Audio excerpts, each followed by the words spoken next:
22 मे गुरुवार. पहिले तर बघू आपण डेची ॲनालिसिस काय म्हणते आपली. तर डेची ॲनालिसिस काय सांगून राहिली, मार्केट इथून ओपन झालं डायरेक्टली ओपन झालं आणि डायरेक्टलीच वर गेलं. तर इथून काय केलं, हा झाला फर्स्ट बिहेवियर. फर्स्ट स्विंगच्या नंतर जे क्रिएट करते तिथून आपला बिहेवियर स्टार्ट होईल मोजणं, की हा झाला फर्स्ट बिहेवियर. एक स्विंग मारल्यावरती याची लिक्विडिटी घेतली. आता हे झालं सेकंड. हे सेकंड झालं, याच्यातूनच मार्केट वर गेलं. तर हे सेकंडमध्येच आहे आणि वरती अजून यानं टॉपवर एक स्विंग मारला, म्हणजे हा झाला प्रॉपर आपला थर्ड स्विंग. ओके, आता मार्केट इथं काय म्हणते, हा थर्ड स्विंग झालाही कोणत्या टाईमले, 9च्या पहिले, 8च्या टाईमले ह्या टाईमले झाला. आणि हा थर्ड बिहेवियर झालं आणि वरती यानं क्लोजिंग नाही दिली. इथं लिक्विडिटी घेतली आणि इमिडिएट इथं रिजेक्शन आणि क्लोजिंग दिलं. तर इथं गोष्ट काय, इथंच आपला ट्रेड टाकला पाहिजे याच्या दिवसाच्या लोसाठी.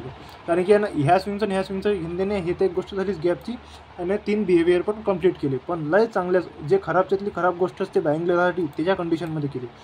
हे झालं दिवसाचं कंडिशन, की बा याचं टार्गेट हे इन लोचं. आता ओव्हरऑल गोष्ट काय सांगते आपल्याला, एक जे की आपण कालच्या व्हिडिओमध्ये पाहिली. हे जे बिहेवियर होतं एक तिसरं, याच्यातून टप्पा खाऊन राहिलं बा मार्केट. हे झालं पहिलं बिहेवियर, हे झालं दुसरं बिहेवियर कालपर्यंत. तर आज काय केलं मार्केटनं, हे जे दुसरं बिहेवियरला जेव्हा ब्रेक केलं, एलेक्स कनेक्ट करून हे स्विंग गेलं आणि हे याच्यात गॅप क्रिएट करून हे झालं टॉपले. हे टॉपले दिलं तिसरं बिहेवियर आणि हे त्याला केलं फुलफिल अजून एका स्विंगनं. तर ऑल ओव्हर काय म्हणते, जसं आपण पाहतो किंवा मंगळवारपासून मार्केट कंटिन्युअस 3-3चे बिहेवियर करत 3 वेळा वन साईडेड वर गेलो.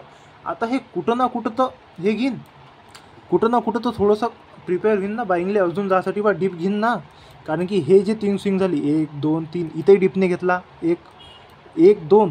हे जेव्हा 3 झाले इथपर्यंत, जेव्हा दुसरा टप्पा झाला 3चा कंप्लीट, तर यानं याचं लो घेऊन झाले पाहिजे. तर इथंही नाही घेतला यानं, त्याच्यावरती अजून 3चा टप्पा क्रिएट केला. 1 हा झाला 2चा आणि हे वरती तिसरा.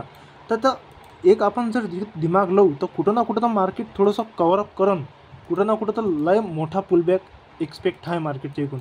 आणि आज डेलीच्या ॲनालिसिसनं तर मार्केटनं फुल शॉर्ट आउट दिलेलं आपल्याला, की हाव बिंदास जाऊ शकतो बा, एंट्री परफेक्ट, सगळं परफेक्ट.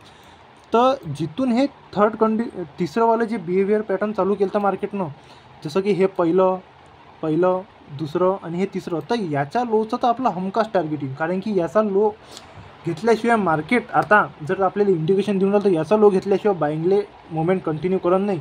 आणि इथं याचा लो घेतल्यावर हाय प्रोबॅबिलिटी आहे की मार्केट त्याचा ट्रेंड कंटिन्यू करन.